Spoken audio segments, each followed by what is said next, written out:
En estos momentos, hermanos, nos encontramos estudiando el corazón de esta carta. En el corazón está el texto clave de lo que es el propósito por la cual Pablo escribió esta carta a Timoteo.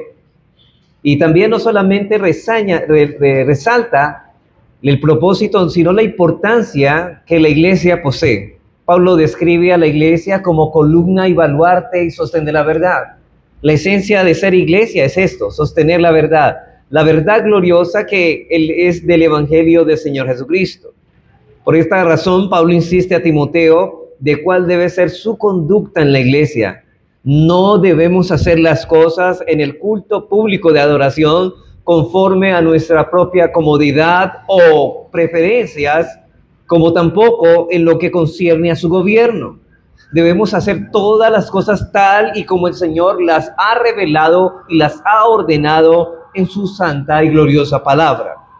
Y esto es lo que Pablo requiere que señalar, o quiere señalar más bien a Timoteo en esta sección. Y aquí es donde debemos recalcar la gran importancia que debe tener, hermanos, la iglesia para un creyente en su salvación y en su santificación, como en su vida de piedad. Noten que aquí estamos hablando de lo importante que es para un verdadero creyente la iglesia, porque es en ella en quien ha encontrado la salvación, ha encontrado la santificación y el crecimiento en su vida de piedad. Para crecer espiritualmente en la fe, no solo es necesario que un creyente se congregue fielmente en una iglesia que predique sana doctrina. Mire que esto no es suficiente, sino que también es necesario que el creyente pertenezca a dicha iglesia donde asiste. Es decir, que esa persona haga parte de esa membresía. Y eso lo encontramos, hermanos, esto no es ajeno al pensamiento bíblico, al contrario, esto es lo que la Biblia nos demanda. En la gran comisión, el Señor antes de ascender al cielo, en su resurrección, dio una gran comisión a sus discípulos. Él dice, por tanto, id y haced discípulos a todas las naciones, bautizándolas en el nombre del Padre, del Hijo y del Espíritu Santo. Ahora, ¿por qué dice eso? Porque es a través del bautismo que alguien que ha creído pasa a ser parte de una iglesia local, de la membresía de una iglesia local. Es a través del bautismo. Y lo que está señalando es que él quiere que todos aquellos que profesan creer en Cristo se bauticen y hagan parte de la membresía. Ellos deben ser miembros. ¿Y cuál es la puerta de entrada de esa membresía a una iglesia local? El bautismo. La iglesia juega un papel importante en la vida del creyente, en su crecimiento y en su madurez. No es solo, hermanos, un paso es la asistencia a la iglesia, pero otro paso muy importante es pertenecer a la membresía de ella. Y es necesario indicar que pertenecer a una iglesia es no solamente, hermanos, estar atento a las predicaciones y asistir fielmente a cada culto, sino es involucrarse en el ministerio y en la vida de la iglesia, es poner nuestros dones al servicio de los hermanos para la edificación del cuerpo de Cristo, es estar dispuesto a sujetarnos a las autoridades que Dios ha puesto en ese lugar, y es poner nuestros dones que Dios nos ha otorgado al servicio de los demás en amor en la iglesia. Y es estar interesado por cada uno de los hermanos que pertenecen a dicha iglesia. Así que pertenecer a la iglesia es funcionar como miembro de nuestro cuerpo. Ustedes saben que nosotros tenemos en nuestro cuerpo físico varios miembros. ¿Y cómo crece la mano? Hermanos, la mano crece unida al cuerpo, no separada a ella. Una mano que está separada al cuerpo no va a crecer, no funciona, está muerta. Y lo que estamos hablando, hermanos, es que así sucede en la iglesia. Una persona que no se une al cuerpo y no funcione dentro del cuerpo de Cristo, que es decir, la iglesia, esa persona está evidenciando, está manifestando que en esa persona no ha operado la gracia de Dios, esa persona está espiritualmente muerta. Así que no es solamente hacer parte de la membresía, sino estar activo dentro de esa membresía, poniendo nuestros dones, nuestros talentos al servicio de la edificación del cuerpo de Cristo. Asistir a una iglesia de sana doctrina domingo tras domingo no será de mucho provecho en la vida de piedad si no se está involucrado en la vida y ministerio de la iglesia. Eso es importante, hermanos. Sobre todo que muchos de nosotros pensamos que iglesia solamente es asistir y ahí para la cosa. No, hay más responsabilidades. Hermanos, la mano o el pie que tenemos o los ojos no simplemente cumplen la función de estar en el cuerpo, ¿cierto? Sino que tienen una función que ayudan al cuerpo. Y nosotros como miembros debemos ser, bueno, ¿en qué Dios me ha puesto a hacer? ¿Cuál es el don que Dios me ha otorgado para ponerlo en funcionamiento a la edificación del cuerpo de Cristo? ¿En qué estoy ayudando yo a la iglesia? No se puede crecer espiritualmente sin pertenecer a una iglesia de sana doctrina.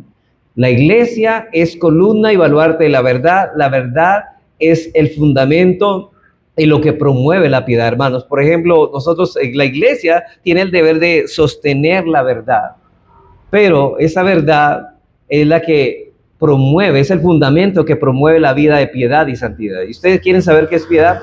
Esta tarde estaremos explicando qué es eso de crecer en piedad. Pero precisamente vamos a conectar esto con lo que vamos a conectar esta tarde, con lo que vamos a enseñar. Es decir, hermanos, la iglesia sostiene, proclama y defiende la verdad, y es allí donde nosotros crecemos en piedad. No hay crecimiento en piedad si no nos sustentamos en la verdad.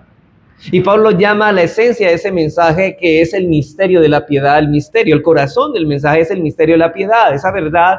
Es decir, Pablo no habla de todas las verdades esenciales, más bien generales de la Escritura, sino una verdad esencial, y habla del misterio de la piedad.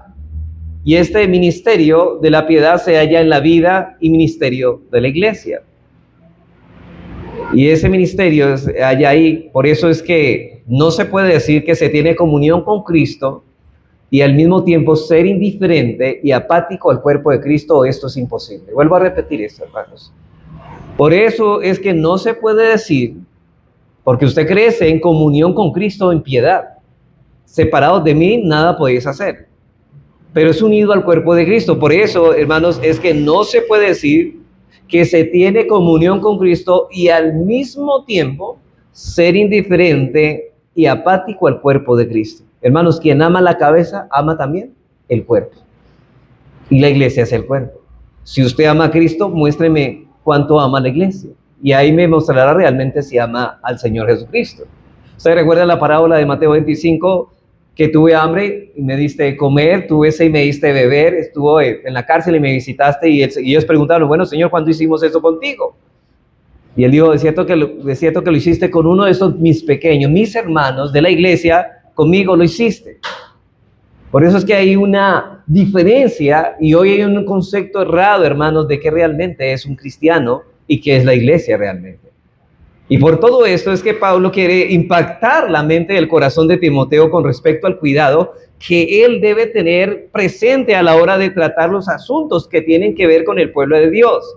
Y la manera como Pablo lo hace es señalando la naturaleza esencial y la misión exclusiva de la iglesia. ¿Se acuerda que la semana pasada hablamos de la naturaleza esencial de la iglesia como casa de Dios y la misión exclusiva de la iglesia? Acerca de la naturaleza esencial de la iglesia, que la iglesia es la casa de Dios, es ese grupo de hombres y mujeres que son llamados, han sido llamados por Dios, y es el lugar donde Él mora y hace su presencia especial y donde manifiesta su gloria. Es la iglesia, dice también, es del Dios viviente, en contraste con los ídolos muertos. Aquí no adoramos a un Dios muerto, sino al Dios vivo.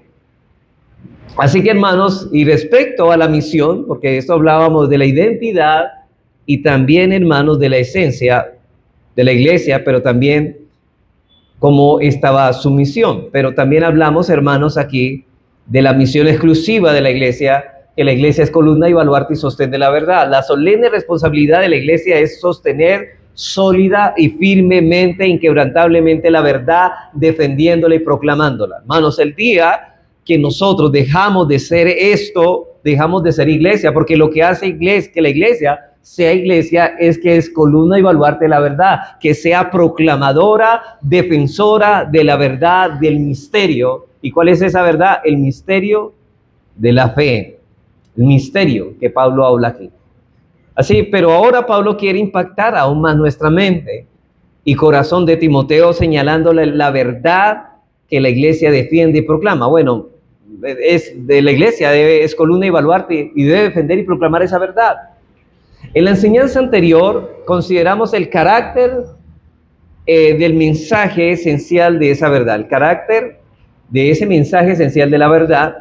Y lo primero que vimos fue que ese mensaje, que solo puede conocerse por revelación directa de Dios, solamente Dios lo revela, no es el hombre quien lo busca, sino Dios lo revela. En otras palabras, el hombre puede conocer a Dios únicamente hasta donde Dios se lo hace conocer. Sin la revelación, el hombre jamás podría ser capaz de adquirir el menor conocimiento de Dios. Lo segundo que vimos es que este mensaje esencial de la verdad ha sido honrado por Dios de una forma muy especial. Es una verdad en que todos están de acuerdo, es una convicción unánime de todos los creyentes, que grande es el misterio de la piedad. Hay una unidad, estamos unidos en un mismo sentir, creemos lo mismo. Dice Pablo, indiscutiblemente grande es el misterio de la piedad por las repercusiones que este conlleva. Y es un mensaje que implica salvación y vida eterna para los que creen, o condenación perpetua, por el rechazo a este ofrecimiento gratuito de Dios. Pablo dice en Corintios que olor de muerte para los de muerte y olor de vida para los de vida. O sea que esto tiene repercusiones, este mensaje. A unos endurece el corazón y a otros trae salvación. Y lo tercero que vimos con respecto al carácter de este mensaje es que produce y estimula la piedad. Note esto. Lo tercero que vimos con respecto al carácter de este mensaje es que produce y estimula la piedad. Por eso Pablo llama este mensaje el misterio de la piedad, porque produce e incentiva la piedad. Así que el mensaje esencial de la verdad que produce y estimula la piedad en la vida del creyente, Pablo le llama el misterio de la piedad. Bueno, entonces ya habiendo tratado el carácter del mensaje esencial de esa verdad, pasemos a considerar en la mañana de hoy el contenido del mensaje esencial de esa verdad. El contenido, vamos a mirar ya el contenido. Ya hemos visto, hermanos, el mensaje esencial. Hoy vamos a mirar, habiendo visto el carácter o la naturaleza de ese mensaje esencial de la verdad, hoy vamos a hablar del contenido del mensaje esencial de esa verdad. Y noten que yo digo mensaje esencial de esa verdad, porque es el centro de la verdad que la iglesia debe defender y proclamar. Dice Pablo, e indiscutiblemente grande es el misterio de la piedad. Este misterio es: Dios fue manifestado en carne, justificado en el Espíritu, visto de los ángeles, predicado a los gentiles, creído en el mundo, recibido arriba en gloria. Este texto indudablemente nos deja ver que es de Jesucristo quien se está hablando aquí, porque Él y solo Él fue quien fue manifestado en carne, justificado en el Espíritu, visto por los ángeles, predicado a los gentiles, creído en el mundo, recibido arriba en gloria. Y no hay un texto en el Nuevo Testamento que exalte, hermanos, más la persona y la obra redentora de Jesucristo como este texto lo exalta. Y aquí, en este texto, vemos 6 líneas de exaltación que se agrupan en pares de 3. Por ejemplo, lo que dicen algunos teólogos es que hay una estructura quiásmica, o sea, una especie de X en griego, y que, por ejemplo, conectan cosas terrenas con terrenas celestiales. Pero, por ejemplo, en los versículos primeros, dice que fue manifestado en carne, luego se conecta con predicado a los gentiles y luego se conecta con creído en el mundo. Noten cosas terrenales. Aquí hay 2 contrastes: lo terrestre y lo celestial, terrestre y celestial. Así que de estas 6 cláusulas o frases vamos a sacar 3 líneas. Una línea nos lleva de la tierra al cielo y luego del cielo nos lleva a la tierra para de la tierra llevarnos otra vez al cielo. Así que hay un texto como estos que realmente tienen una estructura, y eso es lo que desea Pablo. Al dibujar la línea de conexión entre las palabras que indican realidades que corresponden a la misma, se unen a las palabras carne, naciones y mundo, lo mismo que ocurre con la palabra espíritu, ángeles y gloria. Ustedes notan que hay partes del cielo que cualifican el cielo y otras lo terrenal. En otras palabras, este texto, el apóstol Pablo lo ha estructurado así para llevar nuestra mente primero de la tierra al cielo. ¿Cómo así? Dice aquí, manifestado en carne. Cristo está en la tierra, manifestado en carne. Dice después, justificado en el Espíritu, nos lleva al cielo. Después, visto por los ángeles, se queda otra vez se va para el cielo. Después luego baja a la tierra, predicado a los gentiles. Sigue en la tierra, creído en el mundo, y sube otra vez al cielo, recibido arriba en gloria. Entonces hay una estructura que baja de la tierra al cielo, del cielo a la tierra. En otras palabras, Pablo lo ha estructurado así para llevar nuestra mente de la tierra al cielo, de los cielos a la tierra y de la tierra al cielo. Y noten que los tres, en los tres pares, el primer pase es este, par. Dios fue manifestado en carne, justificado en el Espíritu, de la tierra al cielo. Segundo, visto por los ángeles, predicado a los gentiles, del cielo a la tierra. El tercer par, creído en el mundo, recibido arriba en gloria, de la tierra al cielo. Eso es lo que yo quiero que ustedes vean, la estructura que él quiere. Y Pablo quiere llevar nuestra mente en ese orden y dejarla. ¿Dónde nos deja nuestra mente? Termina en el cielo. Y ahí nos quiere dejar nuestra mente. Ahora, este texto divinamente ha sido puesto en un lugar donde mejor no hubiera podido estar, hermanos. Porque en los capítulos 2 y 3, Pablo ahí ha dado instrucciones sobre la conducta que se debe tener en el culto público de adoración, sobre los líderes que deben gobernar la iglesia, y luego le dice a Timoteo que la razón por la que es importante que él se encargue, hermano, de estas cosas es por el mensaje que defiende y proclama, el misterio de la verdad. No obstante, en el capítulo 4, Pablo habla de la apostasía, de que muchos en los postreros tiempos se apartarán de la fe, es decir, del misterio de la piedad, y este texto se encuentra en un lugar perfecto. Y esta enseñanza que vamos a exponer hoy, por eso debe afectar profundamente, hermanos, nuestras conciencias, porque es del glorioso y maravilloso plan de salvación que vamos a estar considerando aquí. Esto es una síntesis de lo que es el Evangelio de Jesucristo, y para eso vamos a ver 3 puntos. En primer lugar, vamos a mirar la obra de redención de Cristo hecho carne, la obra de redención de Cristo hecho carne. Después, muy brevemente, miraremos la proclamación de la obra de redención en Cristo encarnado, la proclamación de la obra de redención de Cristo encarnado. Y en tercer lugar, miraremos la victoria de la obra de redención de Cristo hecho hombre. Esos 3 puntos. La obra de redención de Cristo hecho carne. 2, la proclamación de la obra de redención de Cristo encarnado.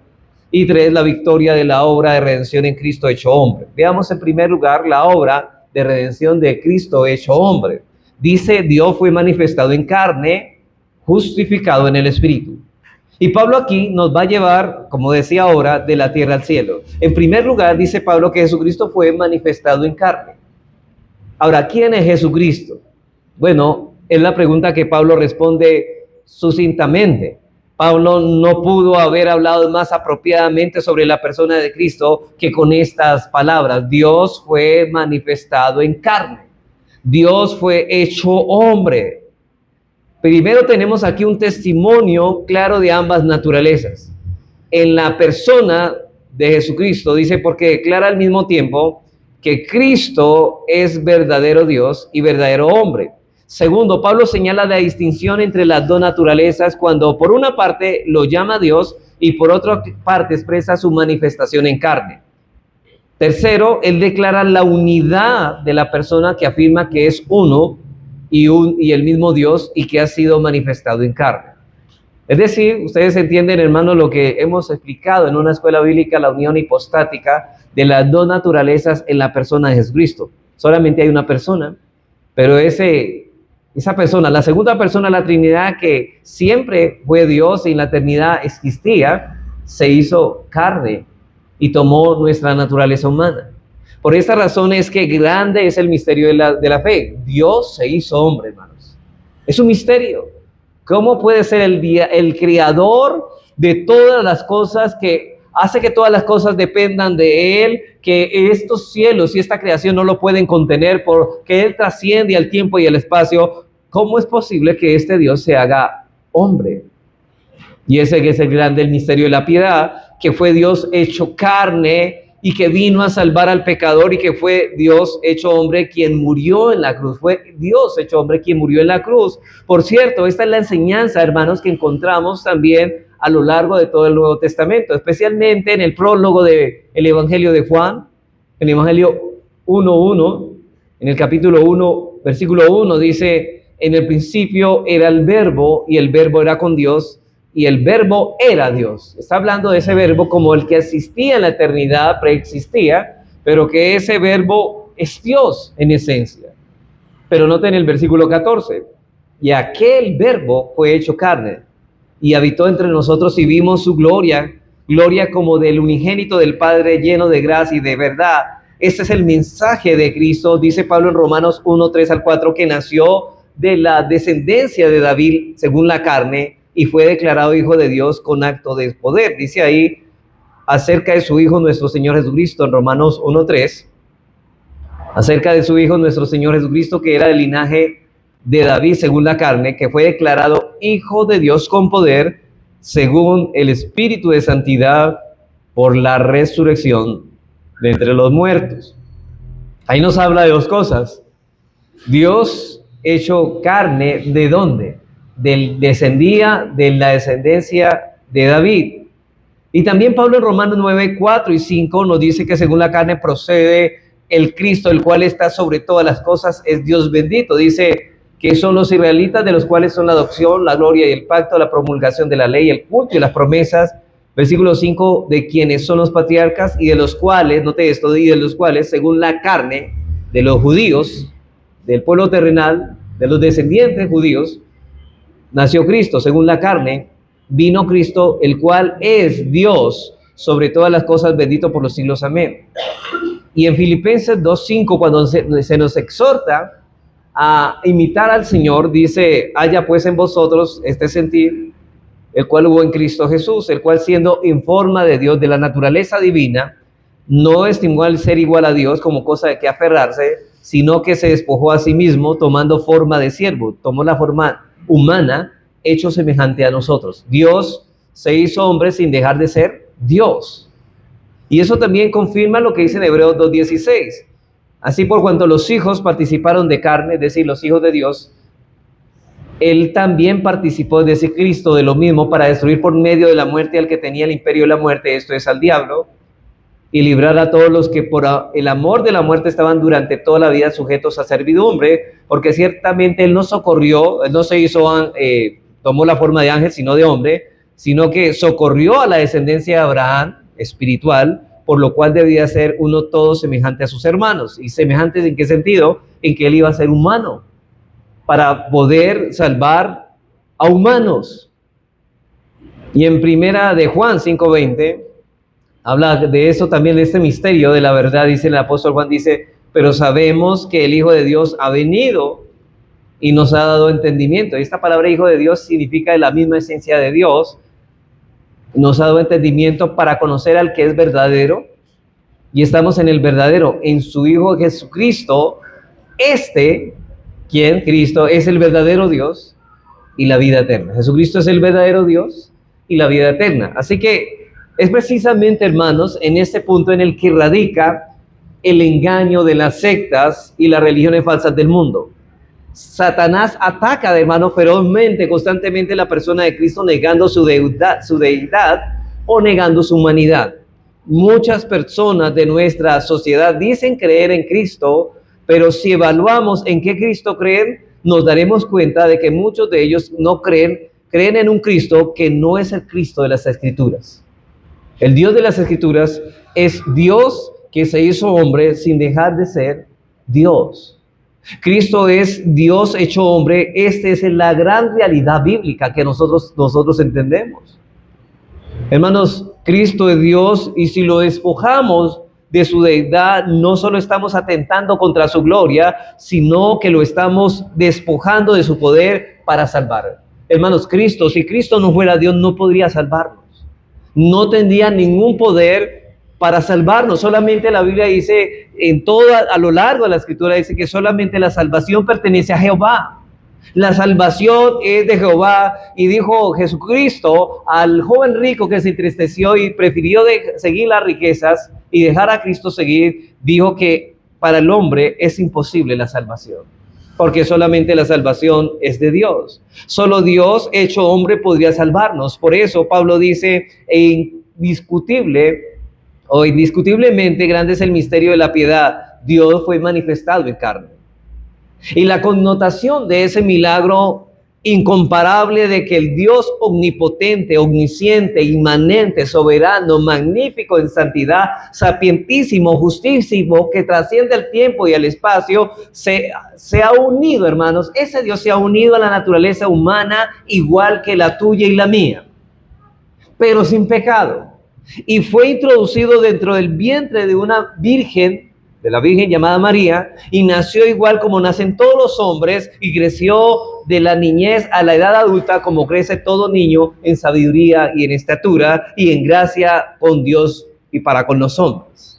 Y habitó entre nosotros como cualquiera de nosotros, se cansaba tal como nosotros, sintióse como nosotros, tuvo hambre como nosotros y a veces sintió debilidad física como nosotros, lloró como nosotros y sintió tristeza como nosotros.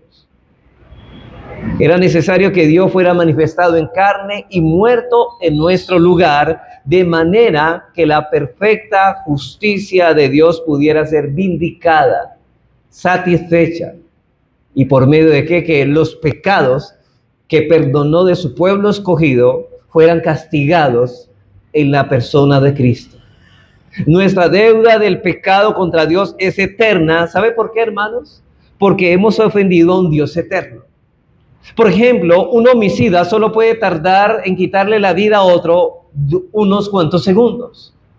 Pero entonces, ¿por qué no se le da una pena igual a lo que tardó en matar al otro? ¿Por qué no se le da también una pena de segundos? Bueno, porque el tema no es los segundos que tardó en asesinar a esa persona, sino a la persona que asesinó. Esa persona debería imputársele la misma condenación de los años que esa persona tenía de vida, de lo que vive más o menos una persona. Sería prácticamente una cadena perpetua. Eso debería ser lo justo. Inclusive, más allá yendo, sería pena de muerte. El Señor dice que al que a hierro mata, a hierro debe morir. Pero en el caso de Dios, de nuestra ofensa con Dios, hermanos, la condena es eterna. Cuando el hombre peca contra Dios, él peca contra un ser eterno y por lo tanto la culpa de su pecado también debe ser eterna. Porque no es el tiempo que gastó en cometer tal pecado, sino a la persona a quien ha ofendido y agraviado, es según la persona que ha sido agraviada, ofendida, así debe ser la pena. Solo alguien eterno puede pagar, ahora, solamente alguien eterno puede pagar una deuda eterna muriendo en nuestro lugar. Porque la paga del pecado es la muerte. Sabemos, hermanos, que la paga del pecado es la muerte, y no estamos hablando solamente de la muerte física, sino más allá, estamos hablando de la muerte eterna. Pero como Dios no puede morir en lugar del hombre, porque Dios no puede morir, se hizo hombre, porque solo Dios hecho hombre podía solucionar ese problema. Así que, siendo hombre, pudo morir en nuestro lugar, pero siendo Dios, solo Él puede saldar la deuda eterna de todos los pecadores, porque el Padre, de los que el Padre ha escogido soberanamente. ¿Me explico? O sea, es decir, tenía que ser Dios para absorber lo eterno, nuestra deuda eterna. Él solamente es eterno. Pero tenía que ser hombre para tomar nuestro lugar, para representarnos como hombre. Y así solucionar el problema. Siendo hombre podía morir en nuestro lugar, pero siendo Dios solo Él puede saldar la deuda eterna de todos los pecadores que el Padre ha escogido soberanamente antes de la fundación del mundo. Y solo Dios hecho hombre podía satisfacer la justicia divina, solo Dios podía salvarnos. Ahora, una pregunta que nos hacemos, ¿habría otro plan de salvación que no incluyera la muerte de Cristo? Imposible, no hay otro plan. Cristo escogió, o sea, Dios, el Padre escogió no porque hubiera más, sino que era el único plan. Y fuera de ese no hay más.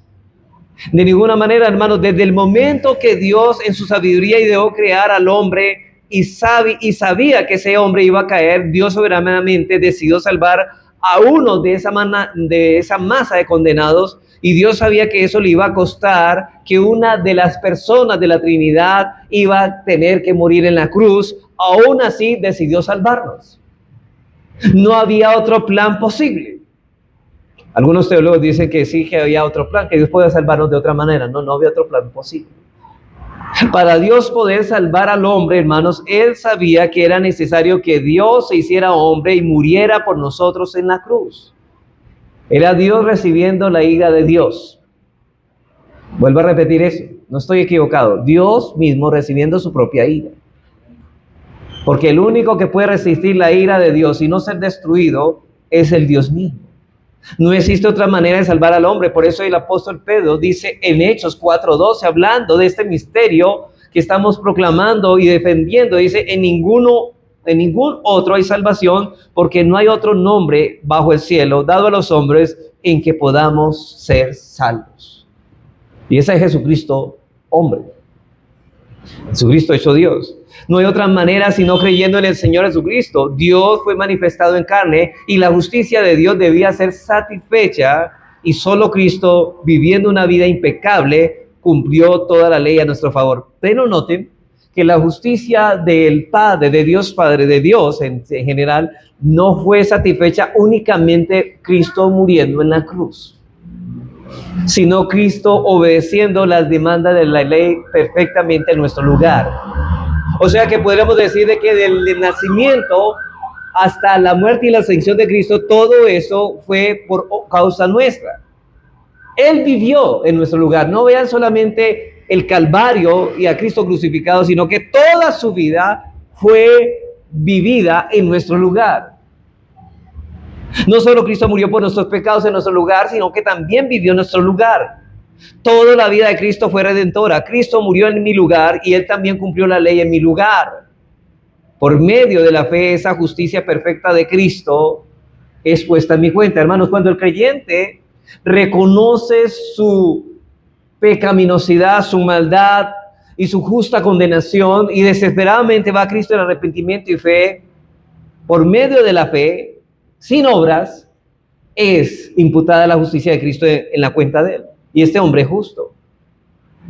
Pero no solamente justificado para entrar al cielo, sino que este hombre también ha recibido el pago por su deuda que Cristo ha saldado en la cruz del Calvario. Ahí viene la palabra tetelestai, que el Señor dice pagado es, consumado es. Cristo pagó nuestra deuda. ¿Por qué no vamos al infierno? Porque ya Cristo pagó nuestra condenación, nuestra justa condenación.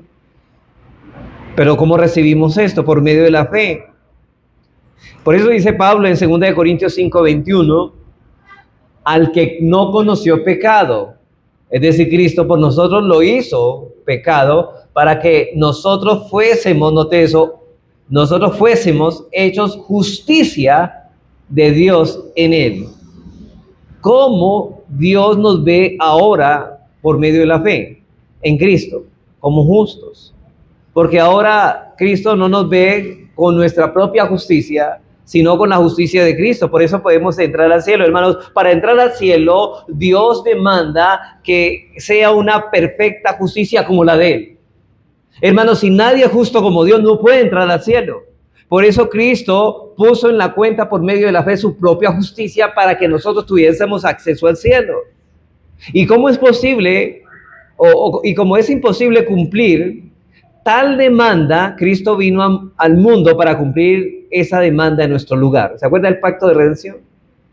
Él vino a cumplir las condiciones que nosotros no podíamos cumplir, hermanos. Todos los hombres están demandados por el pacto de obras. Se dice, ustedes deben cumplir todos los mandamientos o si no, serán echados al infierno.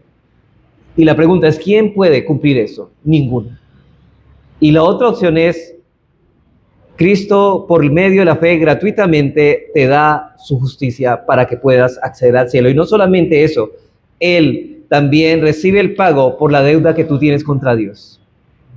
Así que cuando el pecador va solo por la fe a Cristo, y noten esto, digo, solo por la fe a Cristo, sin sus obras, la justicia de Cristo le es imputada, es decir, puesta en su cuenta para que este pecador pueda ser tan justo como Dios. Hermanos, es sorprendente que un creyente tenga la misma, en este momento, aunque sea pecador, delante del tribunal de Dios, es justo como Él es justo. Es sorprendente, hermano. Este es el misterio que nosotros proclamamos. ¿Cómo puede ser que un hombre tan sucio y pecador y tan indigno como nosotros, hermanos, seamos justos como Dios por la grandeza de la obra de Cristo? Por eso Pablo dice en Romanos 4:3, hablando de Abraham, dice, creyó Abraham a Dios y ¿sabe qué? Le fue contado por justicia. No fue por guardar los mandamientos. Abraham simplemente creyó y su fe le fue contada por justicia. Y cuando el pecador pone su fe en Cristo, esa fe incluye obediencia, obviamente, a los mandamientos. Venimos, somos salvos por la fe sola, pero la fe que nos salva no viene sola, viene con obediencia a los mandamientos.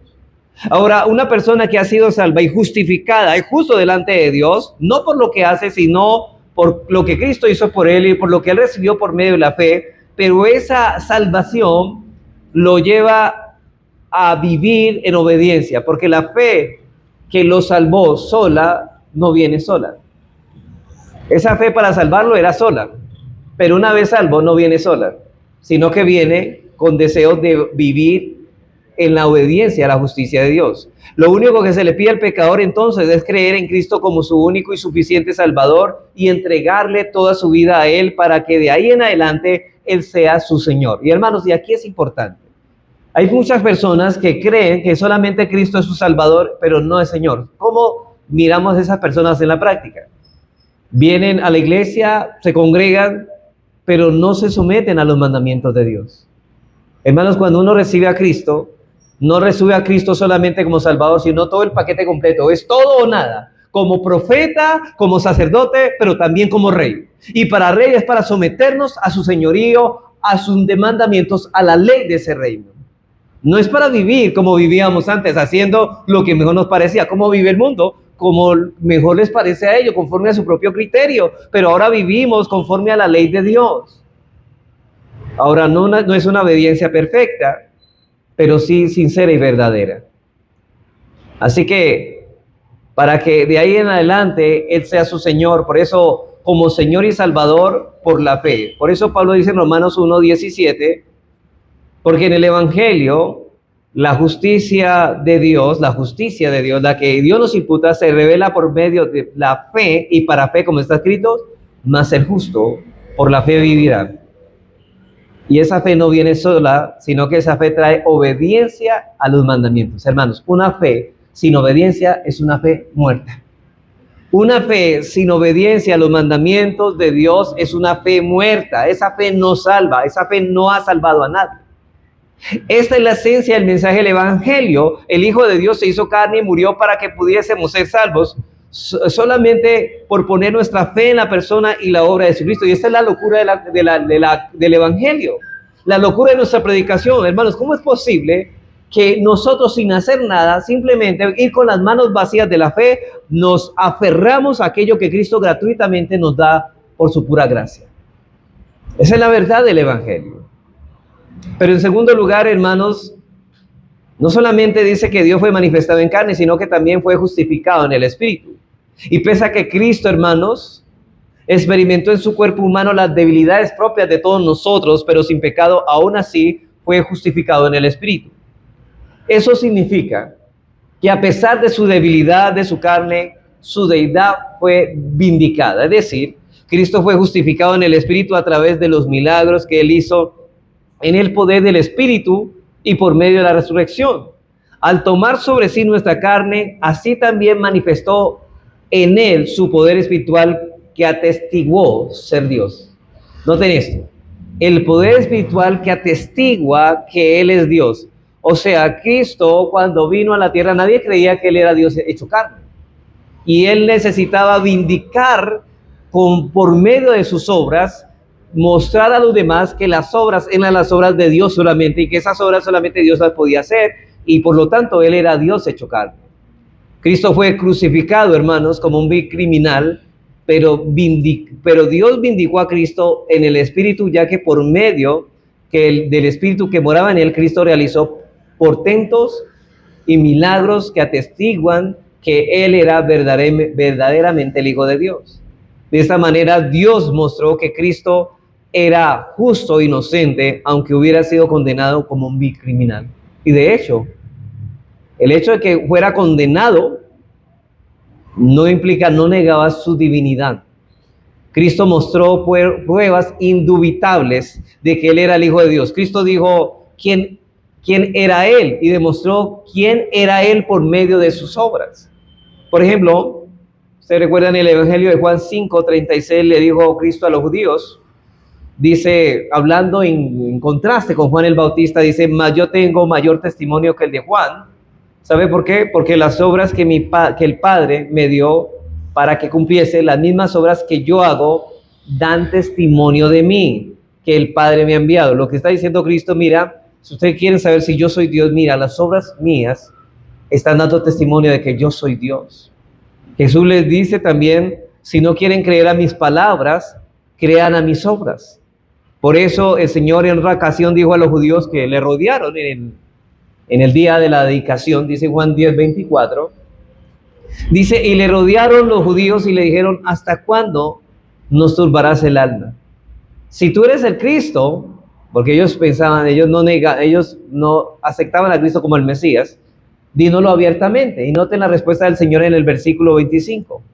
Jesús le respondió, os lo he dicho, y no creéis. Y miren lo que dice, las obras que yo hago en nombre de mi Padre, ellas dan testimonio de mí. ¿De qué? ¿De qué testimonio están dando de Jesucristo? De que Él es Dios hecho carne. Ese es el testimonio. Pero el milagro más grande que el Señor Jesucristo pudo hacer y que lo vindicó de que realmente era Dios, hermanos, fue el hecho más portentoso. ¿Sabe cuál fue? La resurrección de entre los muertos. Hermanos, usted puede decir, bueno, pero es que muchas personas han resucitado. Bueno, pero Jesucristo es la excepción a todos los que resucitaron para volver a morir. Cristo resucitó para jamás volver a morir y es el único que ha resucitado con un cuerpo glorioso. Y es verdad que además de Cristo, la Escritura registra que muchos hombres también resucitaron, pero Cristo resucitó para no volver a morir porque resucitó en gloria con el poder del Espíritu, y al ser resucitado, Dios estaba testificando con ello, no únicamente que había quedado satisfecho la obra de Cristo, sino que también que Él era quien decía ser el Santo Hijo de Dios. Por eso cuando los judíos demandaron, hermanos, una señal, Cristo les dijo, pero señal no les será dada, sino la señal del profeta Jonás, porque como estuvo Jonás en el vientre del gran pez, no era una ballena, hermanos, era un gran pez, 3 días y 3 noches, así estará el Hijo del Hombre en el corazón de la tierra 3 días y 3 noches. O sea, 3 días Jesucristo iba a estar en la tumba. Ahora no se imaginen días completos de 24 horas. Porciones de 3 días estuvo Jesucristo. Eso es lo que quiere decir, 3 porciones de 3 días, pero no significa 24 horas exactamente. Y dice que al final fue levantado. Cristo fue vindicado en el Espíritu, ¿cómo? Al resucitar de los muertos. O sea, es decir, al levantarse, ¿qué estaba diciendo? Realmente este hombre era Dios. Note esto, realmente este hombre era Dios. Dios hecho hombre. Cristo no murió. Ahora noten, hermanos, que Cristo era inmaculado, sin pecado. Cristo no murió por su propio pecado. Él era sin pecado. Cristo nunca pecó y por lo tanto Él no podía ser retenido en la tumba. ¿Qué pasaría si Jesucristo tuviera pecado? La tumba lo retendría, como lo hace con nosotros. Nosotros nos quedamos en la tumba y simplemente esperamos hasta la segunda venida de Cristo. Pero a Cristo la tumba no lo pudo retener. ¿Por qué? Porque Él es Dios. Y estaba profetizado en el Antiguo Testamento el salmista, en el Salmo 16:10, profetizó que eso pasaría en la persona de Jesús. Solamente esta profecía se ha cumplido en Cristo. Dice así, en Salmo 16:10, porque no dejarás mi alma en el Seol. Y hermanos, aquí quiero aclarar, la palabra aquí Seol no significa infierno. Aquí está significando tumba. Tumba. Porque no dejarás mi alma en la tumba, ni permitirás que tu santo vea corrupción. El cuerpo de Jesús no fue deteriorado como muchos sintieron que hoy ya se encuentra solamente como abono para las plantas o cremado como algunos. No, el cuerpo de Cristo no vio corrupción porque la muerte no podía retener al Santo Hijo de Dios, y al ser levantado de la tumba el Espíritu estaba vindicándolo. ¿Sabe qué estaba diciendo? Este realmente es Hijo de Dios. Su resurrección testificaba de que Él era Dios. Y eso es lo que Pablo dice en Romanos 1:3-4. que nació de la descendencia según la carne de David y que fue declarado y vindicado hijo de Dios, o sea, Dios hecho carne, con un acto de poder por medio de su resurrección. Note lo que dice acerca de su Hijo nuestro Señor Jesucristo, que era del linaje de David según la carne, que fue declarado Hijo de Dios con poder, fue declarado Hijo de Dios con poder, según el Espíritu de Santidad, por la resurrección de entre los muertos. Cristo nació de la descendencia de David, según la carne, y fue declarado y vindicado Hijo de Dios con un acto de poder. Resucitó entre los muertos. Así que Dios, hermanos, fue manifestado en carne en el Espíritu, y en estas dos frases Pablo está resumiendo la obra de redención de Cristo. Dice que Él fue hecho hombre. Él se hizo hombre para cumplir en nuestro lugar las demandas de la ley y para recibir el castigo por nuestros pecados muriendo en la cruz, y por medio de su resurrección fue vindicado en el Espíritu. Y Pablo sintetiza eso, recuerdan hermanos, 1 Corintios 15, 3, 4, sintetiza el mensaje, el misterio de nuestro mensaje. ¿Cuál es? Porque primeramente os he enseñado en 1 Corintios 15, 3, 4, porque primeramente os he enseñado lo que asimismo recibí, que Cristo murió por nuestros pecados conforme a las Escrituras, y que fue sepultado, estuvo en una tumba, y que resucitó al tercer día conforme a las Escrituras. Este es el mensaje del Evangelio. Bien, hermanos, habiendo visto la redención de Cristo hecho carne, veamos muy brevemente los dos últimos puntos. El segundo es la proclamación de la obra de redención de Cristo encarnado. La proclamación de la obra de Cristo, de redención de Cristo encarnado.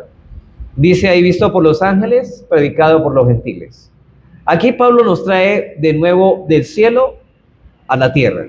En primer lugar, dice Pablo que Jesucristo fue visto de ángeles. La palabra visto significa ver, visitar, observar, estar atento. Y toda la obra redentora de Cristo fue vista por los ángeles. ¿Se acuerda que nosotros leíamos en Pedro que ellos anhelan ver cosas que nosotros contemplamos? Pues los ángeles anhelaban ver cómo se desarrollaba el plan de redención en el Redentor. Ellos estuvieron atentos observando cada uno de los eventos del Verbo encarnado a lo largo del ministerio terrenal del Señor Jesucristo. Por ejemplo, los ángeles lo observaron y lo atendieron. Estuvieron presentes, por ejemplo, en su nacimiento, anunciando a José y a los pastores el nacimiento de Cristo. Anunciaron el nacimiento de Cristo a José, Mateo 1, 20, 21. Mire lo que dice, y dijeron, los ángeles estuvieron presentes ahí viendo este acontecimiento redentor. Y dice, y pensando él en esto, José, y aquí un ángel del Señor se le apareció en sueños y le dijo, José, hijo de David, no temas en recibir a María tu mujer, porque lo que en ella es engendrado del Espíritu Santo es. Y no solamente a José se le anunció su nacimiento, sino también a los pastores de Belén. Lucas 2, 9 al 14. En un cielo estrellado, en un momento de la noche, dice aquí, se les presentó a los pastores un ángel del Señor, y la gloria del Señor rodeó de resplandor y tuvieron gran temor. Pero el ángel les dijo, no temáis, porque aquí os doy nuevas de gran gozo, que será para todo el pueblo, que os ha nacido hoy en la ciudad de David un Salvador, que es Cristo el Señor. Esto os servirá de señal. ¿Cómo hallarán al niño? Hallaréis el niño envuelto en pañales, acostado en un pesebre. Y en versículo 13, y repentinamente apareció con el ángel una multitud de huestes celestiales que alababan a Dios y decían, gloria a Dios en las alturas y en la tierra paz y buena voluntad para con los hombres. Noten la contemplación, la alegría y el gozo de los ángeles ver este plan redentor llevándose a cabo. Y en sus triunfos sobre Satanás, cuando lo tentó en el desierto, le ayudaron a Jesús en su tentación. Mateo 4, 10 al 11. Dice, entonces Jesús le dijo, vete, Satanás, porque escrito está, al Señor a tu Dios adorarás y a Él solo servirás. Y el diablo entonces le dejó, y aquí vinieron ángeles y le servían. Contemplando también, hermanos. Ahora los ángeles están contemplando algo. Donde Adán cayó, Cristo fue victorioso, Cristo venció. Y también lo fortalecieron en el Getsemaní. Pero es en su resurrección y ascensión que es el punto central de este pasaje que los ángeles lo observaron. Por ejemplo, aunque no es necesario excluir estos grandes acontecimientos del sentido de la línea, visto por los ángeles, es clara la referencia a la resurrección de Cristo. Por ejemplo, en los 4 evangelios se registra que en la tumba de Cristo habían ángeles. Un ángel quitó la piedra de la entrada del sepulcro, en Mateo 28:2. Los ángeles aparecieron a las mujeres afirmando que Cristo había resucitado, Lucas 24:4-7. Y cuando Cristo ascendió, también habían ángeles en Hechos 1:10-11.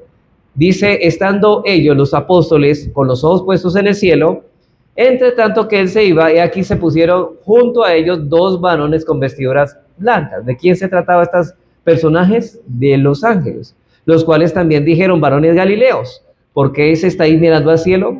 Este mismo Jesús que ha salido, o que ha sido tomado de vosotros al cielo, así vendrá como le habéis visto ir al cielo. Así que los ángeles estuvieron presentes en la resurrección, también en su ascensión.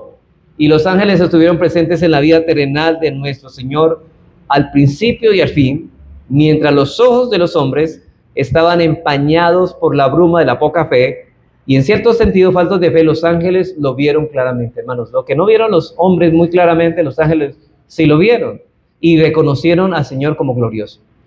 Pero no solamente fue visto por los ángeles, dice Pablo, sino que fue predicado a los gentiles.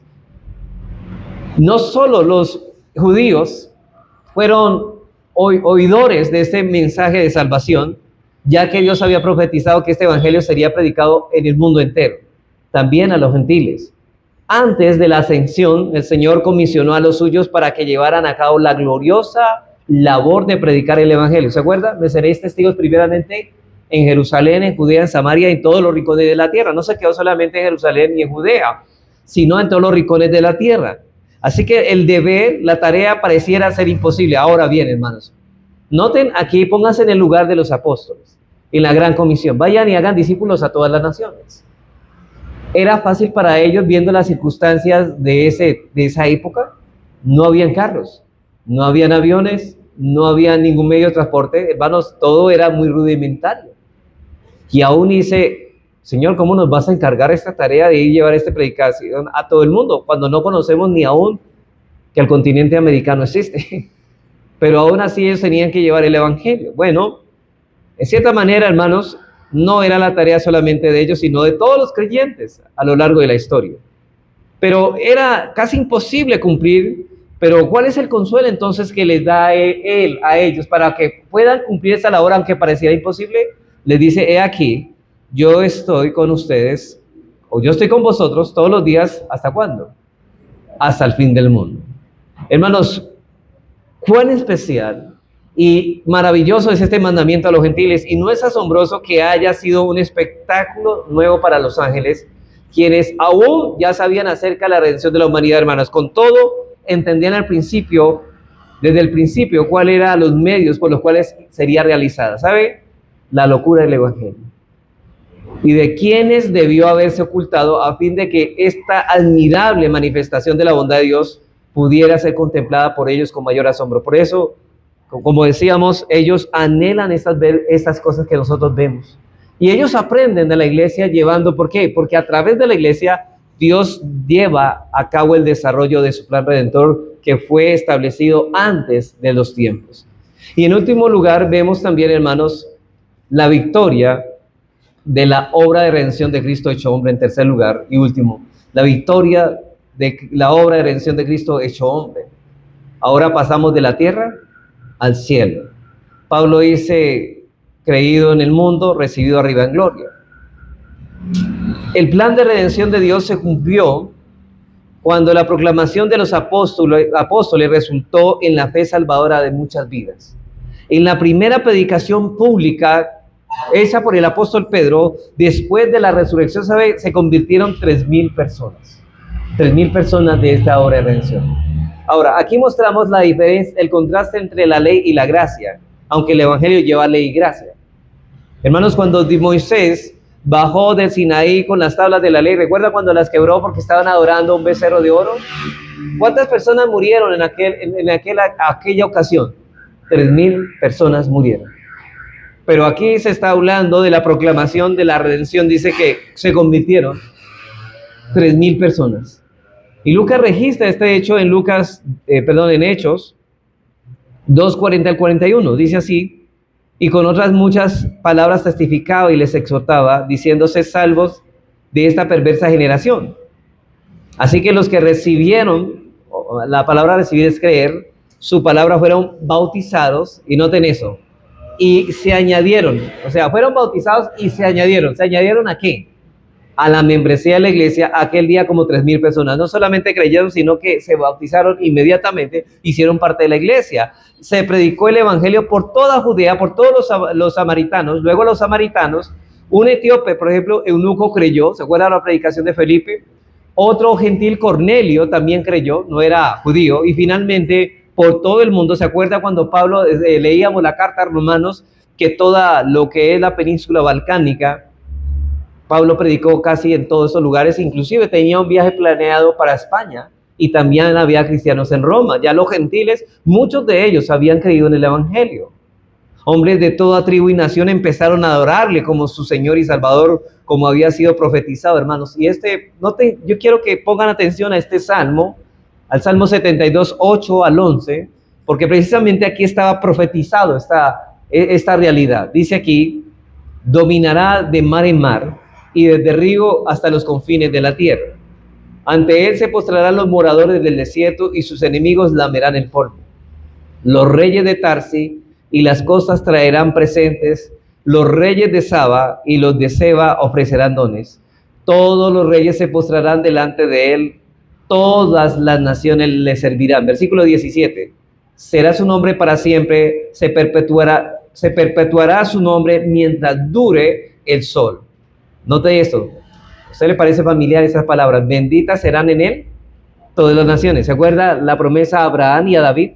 Que en él sean benditas todas las naciones de la tierra y lo llamarán bienaventurado. ¿En quién? En Cristo. No solamente el pueblo judío, de hecho todos los del pueblo judío no fueron salvos, no todos creyeron. Esta gran eficacia del evangelio predicado fue un milagro no común cuando Cristo, venciendo todos los obstáculos, sometió la obediencia de la fe a todos aquellos que del todo parecían incapaces de dejarse domar. Es decir, hermanos, nosotros, si no fuera por el poder de Dios, no pudiéramos haber creído. Ciertamente nada parecía más improbable. Tan completamente cerrada y sellada estaba toda entrada, y con todo la fe triunfó y su victoria se impuso en forma increíble. Por eso es que está profetizado en Isaías 53 que Cristo vería el fruto de su aflicción de su alma y quedará satisfecho. ¿Sabe por qué? Porque lo imposible se hizo posible. ¿Y qué es posible, hermanos? Es un milagro. El milagro más grande es que miremos a una persona transformada por el poder de la gracia de Dios, que un pecador vuelva de la muerte a la vida, que una persona pueda ser conquistada por el reino de Cristo. Hermanos, el evangelio fue creído cuando Cristo murió en la cruz. Él compró la salvación de los escogidos que efectivamente iban a creer. Solamente ellos van a creer. Pero Él compró esa salvación y efectivamente la gracia de Dios es irresistible para ellos. Ellos no la pueden resistir. Ellos terminan siendo humillados y siendo vencidos y arrepintiéndose, y no les queda más que humillarse delante de Dios. Pero los que no son escogidos, ellos podrán resistir y resistirán, porque Dios no quiere y no ha determinado obrar en ellos para salvación. Simplemente los ha dejado en sus pecados. El evangelio ha sido creído, sí, pero no por todo el mundo. Ha sido una obra salvadora y victoriosa de Cristo, pero Cristo, ¿sabe por qué es efectiva? Al público, las personas piensan que la obra de Cristo no fue efectiva porque todo el mundo no se salva. No fue efectiva porque precisamente se van a salvar todos los que Él vino a salvar. Todos los que Él vino a salvar se van a salvar. El evangelio ha sido creído y Cristo dijo al Padre en oración, Juan 17:6, dice: he manifestado tu nombre a los hombres que del mundo me diste, a los que me diste del mundo. Tuyos eran y tú me los diste y han guardado tu palabra. ¿Sabe por qué han guardado la palabra de Dios? Porque el Padre se lo entregó al Hijo. Versículo 7, ahora han conocido que todas las cosas que me has dado proceden de ti, porque las palabras que me diste les he dado. ¿Y sabe qué? Y ellos las recibieron. ¿Sabe qué es? Ellos las creyeron. Y han conocido verdaderamente que salí de ti y han creído que tú me enviaste. Solamente ellos. Más atrás dice, no ruego por ellos. Ve, no ruego por el mundo, ruego por los que me diste. No por el mundo, porque no todo el mundo vine a morir por todo el mundo. No, vine a morir por los que tú me diste, porque tuyos son. No ruego por el mundo, ruego por los que me diste. Y cuando Cristo estaba haciendo esta oración, estaba a horas de ir a la cruz del Calvario. Y a pesar de la dureza y el pecado, muchos creerán en el Evangelio. Y el Evangelio por eso es victorioso en la tierra, porque fue victorioso en el cielo. Ahora, porque Él fue recibido arriba en gloria. Bueno, habiendo sido manifestado en la carne, vindicado en el Espíritu, visto por los ángeles y habiendo dado la orden que dio como resultado de la proclamación de su nombre entre las naciones y la recolección de una cosecha espiritual del mundo, fue recibido en gloria. No solamente pasó esto, sino fue recibido en gloria. William Hendrickson dice así: cuando apenas se habían apagado los ecos de las voces de los hombres que gritaban, crucifícale, crucifícale, los cielos abrieron sus portales y al recibir de regreso a su rey victorioso, resonaron con los ecos de los signos de júbilo, entonado por 10,000 veces 10 millares y de millares. Digno es el Cordero, ciertamente fue recibido arriba en gloria.